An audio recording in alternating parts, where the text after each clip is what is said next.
I'm following CDC guidelines, so don't be alarmed. That's why I don't have it on. Make sure you write that down, Brian. It's good to see everyone this morning. As you know, first off, I'm joined by my beautiful wife, Malik Evans, her stepmother, Andrea Brown, Maylin Cologne, and my good friend, Mercedes Vasquez Simmons, who's done extensive work in the North Clinton area as it relates to violence. And that's what we're here to talk about today. This press conference was actually already arranged. As many of you may know, I have been rolling out my compact with the community last week at the Frederick Douglass Auditorium. We talked about our youth opportunity agenda, where we highlighted our youth to work program among other ideas under our youth development platform. Today we want to talk about the gun violence that's been going on in Rochester and what we will do as mayor when we take office within our first 100 days as it relates to gun violence, which is a state of emergency in this community, but also within this country. I'm reminded of how much of a state of emergency it is and how much little has changed in America as it relates to gun violence whenever I look at my intern, one of my interns that's on this, that works on this campaign, that was a resident of Parkland, Florida, who's now a student at the U of R and a intern in on this campaign where, you know, there was gun violence at a high school and not much has changed. I'm also reminded of the gun violence.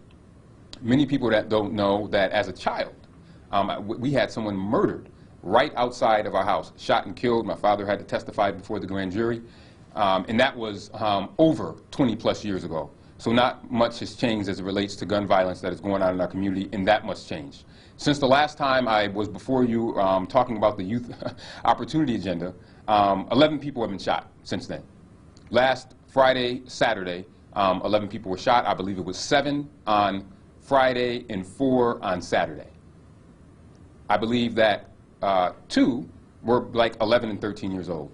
It is becoming so normalized now that it seems like the focus is off of it. And that's why I wanted you all to be here today to make sure that you keep the focus on it. The Attorney General released a report called Target on Trafficking back in 2016. And that report talked about how 76% of guns trafficked in New York come through what is called the Iron Pipeline. Pennsylvania, Virginia, North Carolina, South Carolina, Georgia, Florida, and Ohio, all along the I-95 corridor. 95% of them are handguns, 15% of them came from Virginia, 13% of them came from Georgia, and 13% of them came from Pennsylvania. And that was back in 2016. I'm sure that may have changed. Many of you may be familiar with the Gun Control Act of 1968 at the federal level, which said that we wanted to keep guns out of the hands of criminals, and there were regulations for federally licensed federal firearms. Despite that report, we still do not have a national database for guns, and that needs to change. So what are the things that we need to do and that I will push for within my first 100 days? One of the items is that we can push for now is currently, and the New York State Senate, there is a bill which I spoke to one of my big supporters and good friends yesterday, Damon Meeks. He is very supportive of this bill that was introduced by Senators Holloman and Kaplan. Senate Bill 4116, which requires semi-automatic pistols manufactured or delivered to any licensed dealer in this state to be capable of micro-stamping ammunition. It identifies the make, model, and serial number of the pistol. We don't have this at the federal level. There is legislation at the state level that is proposed. That needs to be passed post-haste and as soon as possible. So there are 5 key things as it relates to our gun reduction agenda that we hope to have done within the first 100 days. One of those things I hope will pass this summer, Senate Bill 4116, which I just mentioned. The second thing we will do is we will appoint a gun czar reporting directly to the mayor. This will be a national search. It is imperative that we have someone in this community that is strictly focused on guns and gun violence. The third thing we want to see, and this can be done now, but definitely within our first 100 days, is to get an update. Ask the Attorney General's office to provide an update on the target trafficking report that was introduced in 2016. And ask what is now going on with this iron pipeline and its current effect on New York, and Rochester in particular. because we've seen a 60% increase in uses of guns over last year. So if this report that we saw in 2016 is still relevant, if it needs to be updated, we need to know what's going on with this iron pipeline in the guns that are flowing into Rochester. I will also declare a gun emergency in Rochester within my first 100 days, and we will work with other cities that are experiencing these issues to put as much pressure as we can on the alcohol, tobacco, and firearms, the federal attorney general, and also members of Congress to pass sensible gun legislation. We will be calling on our federal partners to do 3 things. Things that conservatives, Democrats, right, left, black, white, blue, vegetarian should agree on. Universal background checks to close the gun show loophole. Making gun trafficking a federal crime. And expanding access to trace data. Currently, the ATF does not share trace data with localities. That is a major problem. If we are going to have prosperity in Rochester, we have to get a hold of gun violence. Not only is this a social issue, it is also an economic issue. If people are watching our city and seeing 120 plus people shot, it is not going to make well for us to be able to recruit folks to want to have jobs. Too many human lives are lost with guns. I often say to people, imagine if of those 120, if the bullet would have moved to the right or the left, the homicide rate would be even higher than it is right now. So this is a major issue for this campaign. It will be, again, one of the top priorities. As I want to reiterate, last week it was the Youth Opportunity Agenda. This week it's a focus on illegal guns. And as we continue to unroll this campaign, I want you to get a sense of what we will be approaching as we move into office and take our first 100 days. We have to keep the focus on the challenges that we have here in this community. Because if we do not, we will continue to see lives lost and lives destroyed. So with that, I will take any questions that you may have related to our latest platform. I'm sure some of you will have questions on a multitude of things, but let's take questions. Who's first? Will the gun czar be a... say your name, please, and where you're from. Jeremy Mold from the city. Yep. And will the gun czar be a civilian position or a police position? It will be a civilian position. It will be a civilian position and someone who has a high level of expertise and experience. This will not be a political patronage position. This will be someone who actually knows what the heck they're doing. This is a state of emergency, and I will tell you that if you had 120 folks killed, and so could you imagine if you had 120 people killed or shot in Pittsford or somewhere else, what would be going on? I mean, this is an imperative. Think about that. 5 months of the year, 120 people shot. And the number may be higher. I've lost count because in a 2-day period, you had 11 people shot. So we have to get a handle on this. But yes, Jeremy, it would be a civilian position that would report directly to me. And we would also see what positions we would need to eliminate at City Hall because we want it to also be budget neutral. And we will work with philanthropic support and the private sector to beef up anything that we would need to do to make sure that this person is compensated at a level for the skills that they have. Thank you. Next question. Brian Sharp, the DNC. We've seen in the past a number of administrations respond with zero tolerance or some form of policing change. Do you see a need for change in how we police the city? Yeah, this goes beyond policing, and you weren't at the last press conference that we had. We missed you. But we talked about root causes. And it's important for everyone in this room and everyone watching to understand root causes. So that's why we started with the Youth Opportunity Agenda first. Because guess what? You have less of a police response. You have less problems with, you have less people interacting with police when they have the opportunity, when you provide jobs, when you provide access to things like teen court, which we talked about last week, and when you make sure that the vast majority of our citizens in Rochester go through peer mediation type training so they can work to resolve disputes differently. We need to make sure that our people are working so much and so hard that they are so tired that they do not have the time to pick up a gun. And that is why it starts with our young people, by starting and interacting with them on an early age. So when we talk about policing, Brian, that is an intervention approach. I want to make investments on the front end, so that way we're not spending so much money on the back end. It is cheaper for me to give a young person a job and pay them $2,800 a year than to house them in a prison that costs $42,000 a year. So we need to change the paradigm in the city and start to talk about how we can provide costs on the front end that will allow individuals to thrive. And that's the way we need to look at that. Obviously, we're going to always have police, but in terms of zero tolerance and all those things, we know that doesn't work, because if it worked, we wouldn't be having over 120 shootings within the first 5 months of the year. Other questions? Tanner. Channel 13.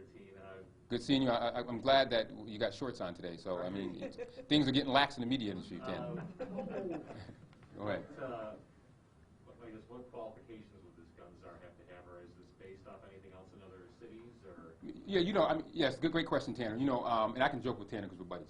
But there are, you know, there's various folks that have done czars. You know, Rochester once had a crime czar. Van White was once the crime czar. I think that one of the best qualifications would be, number one, they would need to understand interacting with the community, but they would also have to have be able to build bridges, which we talk about a lot in this campaign, to the federal government, to the state government, to localities, to community-based organizations. They will need to be able to sit and talk to the CEO from the C-suite to the guy that might be hanging out having a good time.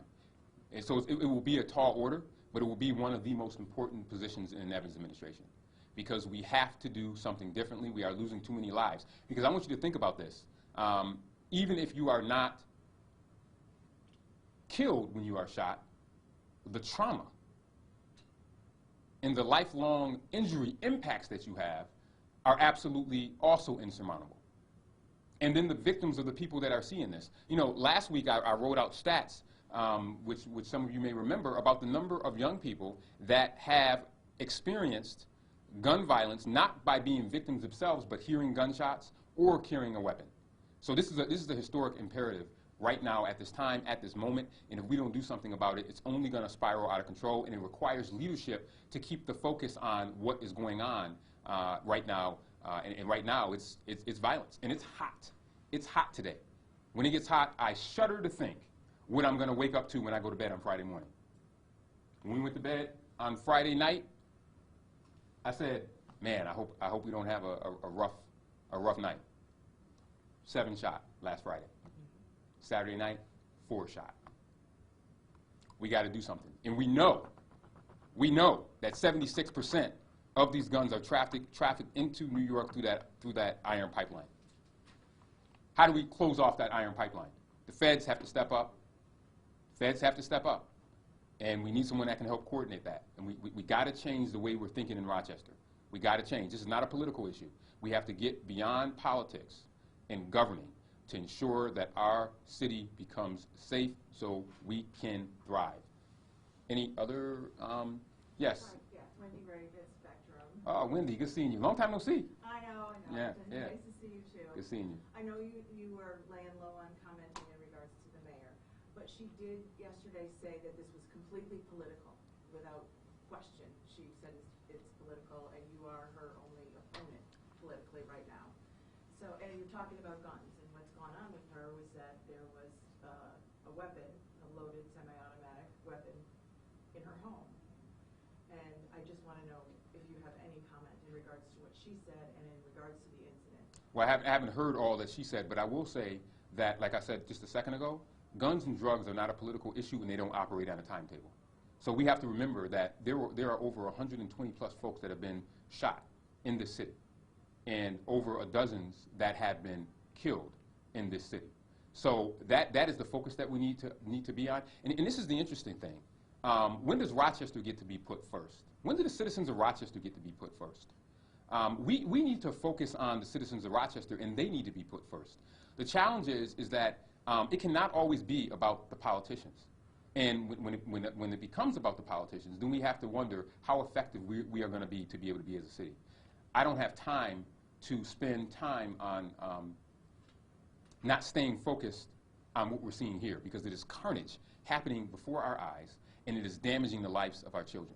I have 2 kids, 10 years old and a 6-year-old, African-American males who are disproportionately being affected by this gun violence. I want the focus to be on them. And I want leadership. Rochester should demand leadership, that the talk should not be about all of the drama that we've been seeing over the last 9 months. It needs to be focused on our citizens and what's happening to them. And I will tell you that, man, Rochester has been in the national news for the last 9 months, and let me tell you something. I'm going to use, my mother used to always say, don't say ain't or your mother won't faint, but I'm going to say ain't. It ain't good. Next question. Dovetailing off that, Yes, we Dan. hear a lot about illegal drugs and illegal weapons, only for police to say that both were probably in very close proximity to the mayor. What are your thoughts on that? Again, it's a very sad and serious situation. There's a reason why we have a criminal justice system in this county, and I look forward to it all being adjudicated. I'm sure the mayor will be as transparent and open as possible as it relates to her current situation. But I think that you have to address that situation with her. I'm too busy working on a large campaign with folks here with 500 plus volunteers, doing well in fundraising, going door to door, and trying to keep the focus back on the city, because we can't take any more of what we've seen in the last 9 months in terms of the city being pulled apart. It is absolutely unbelievable, the headlines across the state as it relates to the city. They're not good. They are not good, and I think that leaders have to take responsibility for that. I will also tell you that as a leader, you can't claim all of the good stuff that's happening and then blame and deflect all of the bad stuff that's happening on other people. As mayor, I will claim the good stuff that's going to happen, like this gun czar we're going to report, or the Youth to Jobs program, which is going to be one of the best in the country and will be a model for the best in the country. But guess what? I will always also take responsibility when things don't go well. If I was mayor, I would have taken responsibility for what happened with the Daniel Prude situation, in which in March we found out that a man died in police custody and we didn't find out about it until September. That type of stuff has to end, and it needs to end now. The focus needs to be put back on the citizens of Rochester. Enough with the drama. Any other questions? Two more. We'll take two more. Todd from Channel 10. Todd, good seeing you. You too. Your reaction to her statement yesterday regarding the raid on her house and her husband's arrest? My reaction? My reaction is exactly what I just said before. I think that that the questions related to that will have to be addressed with her. Again, it's a very, very sad situation. I wouldn't wish that on anyone here, that your house get raided. But again, I'm sure she will be as open and transparent as possible and what happened with that situation. I wish her well and her family well as they deal with that. You're also obviously on City Council. Yesterday, Loretta Scott put out a statement that concluded that she's confident the mayor, despite all of this, will continue to do her job and remain focused on serving the citizens. Do you agree with that? Can the mayor continue to lead? You have to ask her that. I mean, that's like asking a person with one hand whether or not they can clap. You'd have to ask that person that. But I can tell you that I'm ready to lead. I can tell you that I'm ready to serve the citizens of Rochester, and I can tell you, Brian, that my focus will be on the citizens of Rochester. Any other questions? All right, thank you. I want to urge you all again to look at the compact with the community. We will continue to roll out the various components of the compact. I want to thank, this is a legend here, sitting here, Baylin for being here, and of course my beautiful wife and Mercedes and Andrea for coming with me. I have thought about this stuff hard. We consult with so many people with the ideas that we come up with. This is not just a Malik show, this is a community show, and I say to the community that there is no we without you, and in order for us to be successful, we're going to need a lot of yous to make the we in order for Rochester to be a place that will thrive and not just survive. So thank you all for coming out today, and I look forward to seeing you again as we continue to roll out the other pieces of our compact. Thank you so much.